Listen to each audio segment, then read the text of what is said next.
বেশি বুঝলে আসলে সমস্যা হয়। বাংলাদেশ টিম ম্যানেজমেন্ট 100% আমি শিওর, এবং বাংলাদেশ ক্রিকেট বোর্ডের যারা আসলে খেলাটা বোঝে, নীতি নির্ধারণের জায়গা রয়েছে, তারাও আমার সাথে একমত হবে যে বাংলাদেশ টিম ম্যানেজমেন্ট এখানে যে সিদ্ধান্ত নিয়েছে না, এটা অতি বোঝার কারণে। 3টা কারণে বাংলাদেশের আজকের আফসোস হইতেছে, আফসোস, কষ্ট হচ্ছে।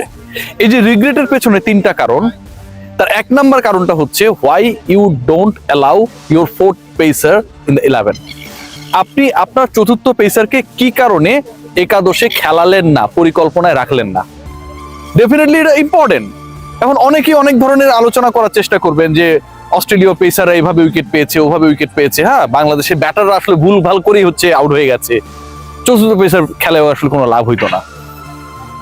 3 পেসার যদি অস্ট্রেলিয়ার 8 উইকেট নিতে পারে, যেখানটায় একলা শরীফুল 6টা নিয়েছে, সেখানটায় আরেকজন যদি থাকতো, বাকি 3 জনের উপরে, বাকি 2 জনের উপরে লোডটা কমতো কিনা? বাংলাদেশের এই 3 জন পেসারকে টানা মানে হচ্ছে 40-41 ওভারের মধ্যে এরাই 35-36 ওভার করছে। দেখতে দেখতে একটা সময় ক্যামেরুন গ্রিনরা মুখস্থ করে ফেলেছে কার বলটা কোন দিকে যাবে, কিভাবে খেলতে হবে। বাংলাদেশ ওই ভ্যারিয়েশনের কথা চিন্তা করে নেই, জানে এটা ডারউইন না, দিস ইজ ম্যাকাই। এবং এটাও জানে যে শুরু থেকে বলা হচ্ছে যে কন্ডিশন এখানকার অনেকটা এমন হবে যেটা হচ্ছে গ্যাবার উইকেটের পুনরাবৃত্তি হবে, পেস বোলাররা সুবিধা পাবে। এই যে এত স্পষ্টভাবে স্টেটমেন্ট দেওয়ার পরেও, বাংলাদেশ সেই স্টেটমেন্টটাকে একসেপ্ট করার পরেও, উইন্ডি কন্ডিশন, বল মুভ করবে, পুরো সুইমিং কন্ডিশনে যা যা হওয়া কথা প্রত্যেকটা ইস্যু জানার পরেও বাংলাদেশ দল didn't allow their 4th pacer.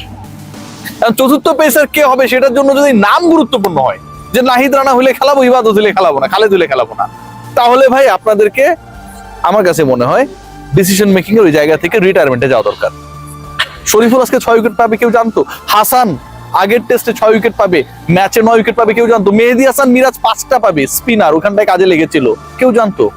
আপনি আগে থেকেই যদি মনে করেন যে নাহিদ রানা থাকলে ঠিক ছিল, অমুক থাকলে ঠিক ছিল না, তমুক থাকলে ঠিক না, এই যে চিন্তা ভাবনা, এই যে চিন্তার দাসত্ব, বন্ধাত্ব বাংলাদেশ দলকে ডুবিয়েছে। বাংলাদেশ 4র্থ পেসার নিয়ে স্ট্রাগল করেছে, অন্তত এন্ড অফ দ্য ডেতে, যখন 8 উইকেট পড়ে যাবার পরও, 146-47 8 উইকেট পড়ে যাওয়ার পরও তারা অল আউট হলো না। আরেকজন পেসার থাকলে বাংলাদেশ এটা করতে পারত। পয়েন্ট নাম্বার 2, এটা গুরুত্বপূর্ণ, বাংলাদেশের এই ধরাটা খাইলো কোথায়? দেখুন, একটা দলের যদি টপ 6 ব্যাটার, সাদমান, তামিম, তারপরে মুমিনুল, তারপরে শান্ত, মুশফিক, লিটন, এই যে 6 জন ব্যাটার, 6 জন ব্যাটারের হিসাব করলাম, এই 6 জন ব্যাটারের মধ্যে 4 জনই কোনো রান করে নাই ভাই। এই 6 জন ব্যাটারের মধ্যে 4 জন 0 রানে আউট হয়েছে, এবং এই যে 4 জন 0 রানে আউট হয়েছে, এদের স্ট্যাটিস্টিক্সটা যদি দেখেন আপনি অবাক হয়ে যাবেন। 4 জন যারা আউট হয়েছেন, তার প্রথম 2 ওপেনার 2 জন মিলে খেলেছেন 3 বল, একজন 1 বল, আরেকজন 2 বল, মানে কি কম্পিটিশন। এবং অন্য যারা আউট হইলেন, অন্য যে ব্যাটাররা আউট হলেন 0 রানে, নাজমুল হোসেন শান্ত খেললেন 1 বল, এবং লিটন কুমার দাস তিনি খেললেন 5 বল। তাহলে টোটাল 9 বলের মধ্যে বাংলাদেশের 6 ব্যাটারের 4 জন 0 রানে আউট হয়ে গেছে। এদেরকে ফেরাতে অস্ট্রেলীয় পেস ডিপার্টমেন্টের লেগেছে মাত্র 9টা বল। 9 বলের মধ্যে তানজিদ তামিম নেই, সাদমান ইসলাম অনিক নেই, এবং এর থেকেও বড় ব্যাপার যেটা, লিটন কুমার দাস, মুশফিকুর মিডিলে যারা আসলে ক্যারি করবে তাদের কেউই নেই উইথিন 9 বলস। এরপরে আসলে আপনার কোনো স্বপ্ন দেখার সুযোগ থাকে না। থার্ড যে পয়েন্ট, যেখানটায় বাংলাদেশ সবচেয়ে বড়, কি বলবো, আনলাকি বলতে পারি, এবং এখানে 2টা পয়েন্ট রয়েছে। 1 নম্বর পয়েন্ট যেটা, যে নাজমুল হোসেন শান্ত বেশিক্ষণ টিকতে পারেন, আউট হয়ে গেছেন শুরুতেই। আম্পায়ার ডিসিশনটা পক্ষে গেলে হয়তো ভিন্ন কিছু হতে পারতো, হয়তো একটা প্রান্ত আগলাতে পারতেন। আগের টেস্টে 84 করেছিলেন, মাথায় রাখতে হবে। সো শান্তর যে চলে যাওয়া, শান্তর যে আনলাকিলি আউট হয়ে যাওয়া, আমার কাছে মনে হয় এটা একটা সেটব্যাক। এবং এর থেকে বড় সেটব্যাক যেটা, সেটা হচ্ছে বাংলাদেশ দল আজকে টসে হেরেছে। আগের ম্যাচেও বাংলাদেশ টসে হেরেছিল, আগের ম্যাচেও বাংলাদেশ আন্ডার প্রেসার ছিল। 23 বছর পর অস্ট্রেলিয়া সফরে এসেছে একটা দল আন্ডার প্রেসার, তারা 9 উইকেটে হারিয়ে দিয়েছিল। কেন জানেন? কারণ ওই যে শুরুতে বোলিং ইনিংসের মোমেন্টাম, টস হারার পরেও বাংলাদেশ বল করার সুবর্ণ সুযোগটা পেয়েছিল, আজকে যেই সুযোগ অস্ট্রেলিয়া দেয় নাই। সো সো টস যখন ডিসাইডার হয়ে যায় একটা ম্যাচের গতি প্রকৃতির, একটা দলের ব্যাটিং লাইন আপ, একটা দলের বোলিং কতটুকু কার্যকর হবে, সেই জায়গাটায় বাংলাদেশ আনলাকি। বাংলাদেশ আজকে টস জিতলে ডেফিনেটলি তারা বোলিং করতো। অস্ট্রেলিয়া ইন দ্যাট কেস 110 অথবা 100 রান করতেও কাপাকাপি অবস্থা হয়ে যেত। তবে সেটা নিয়ে সন্দেহ রয়েছে, ওই যে চতুর্থ পেসার আমরা শেষ পর্যন্ত অ্যালাউ করিনি। শরীফুল ইসলামকে একটু ক্রেডিট দিতে হয়, মানে একজন পেসারের লাইফটা কত বিউটিফুল হতে পারে। ওয়ানডে বোলিং এ 6 উইকেট পেয়েছেন কোমাশাকে, বেস্ট বোলিং ফিগার তার অস্ট্রেলিয়ার বিপক্ষে, এবং সেটাও কিন্তু হচ্ছে এবড়ো থেবড়ো উইকেটে না, ভালো উইকেটে, সিমিং উইকেটে, বাউন্সি উইকেটে, মিরপুরে বদলে যাওয়া উইকেটে।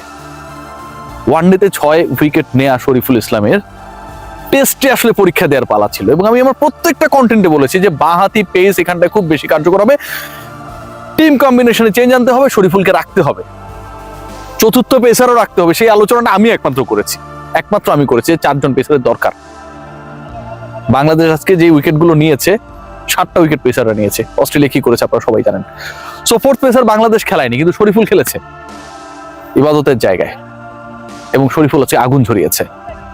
শরীফুলের যে টেস্ট সেট আপে রেগুলার থাকতে না পারা, ইনজুরির কারণে ওই টেস্টে খেলতে পারে নাই, কিন্তু রেগুলার শরীফুলকে যে চুজ না করা বা হতে না পারা, অথবা ওই যে বললাম যে নাম দেখে চুজ করতে হবে, যে আমার চতুর্থ পেসারের নাম যদি নাহিদ রানা হয় তাহলে আমি তারে নিব, খালেদ হইলে আমি তারে নেব না। তাহলে আপনারা আনছেন কেন ভাই ট্রাভেল রিজার্ভ হিসেবে? এই যে টেন্ডেন্সি না বাংলাদেশের বেস্ট ক্রিকেটারদের বেস্ট পারফরমেন্সটাকে অনেক সময় বের করতে আনতে পারে না। সো ওভারঅল যদি ডিসকাশন করি, 3টা পয়েন্টে আসলে বাংলাদেশ ধরাটা খেয়েছে। 1 নম্বর পয়েন্ট, আজকে বাংলাদেশ চতুর্থ পেসার খেলায় নাই, সেক্ষেত্রে অস্ট্রেলিয়াকে হয়তো আমরা আরেকটু আগে, যেটা এখন 100 রানের লিড সেটা হয়তো 60 হইতো, এই মাঠে 40 রানের লিড কম হওয়া অনেক কিছু। বাংলাদেশের ব্যাটিংটা খুবই বাজে হয়েছে। 6 জন প্রপার ব্যাটারের, মেহেদী হাসান মিরাজকে আমি হিসাবের বাইরে রেখেছি, 4 জনই শূন্যতে ফিরে গেছে, এবং এই 4 জন যে শূন্যতে ফিরে গেছে তারা মাত্র এক্সিস্ট করেছেন 9 বল। বাংলাদেশের ব্যাটিং ইনিংসে হাইয়েস্ট রান এসেছে শরীফুলের ব্যাট থেকে বোলিং এর মতো। এটা অন্য ব্যাটাররা কতটা ব্যর্থ ছিল সেটাকে প্রুফ করে।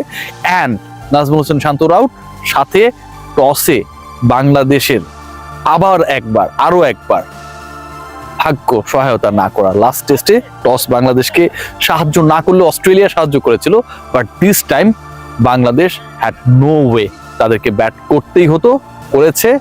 বাংলাদেশের ব্যাটিং, বাংলাদেশের শুরুর ইনিংস, প্রথম সেশন, প্রথম ঘন্টা নিয়ে যেই সংখ্যাটা ছিল, এবং আগ্রাসী অস্ট্রেলিয়া কতটা আগ্রাসী হতে পারে সে ব্যাপার নিয়ে আসলে যে আলোচনাটা ছিল সেটাকে তারা প্রুভ করেছে।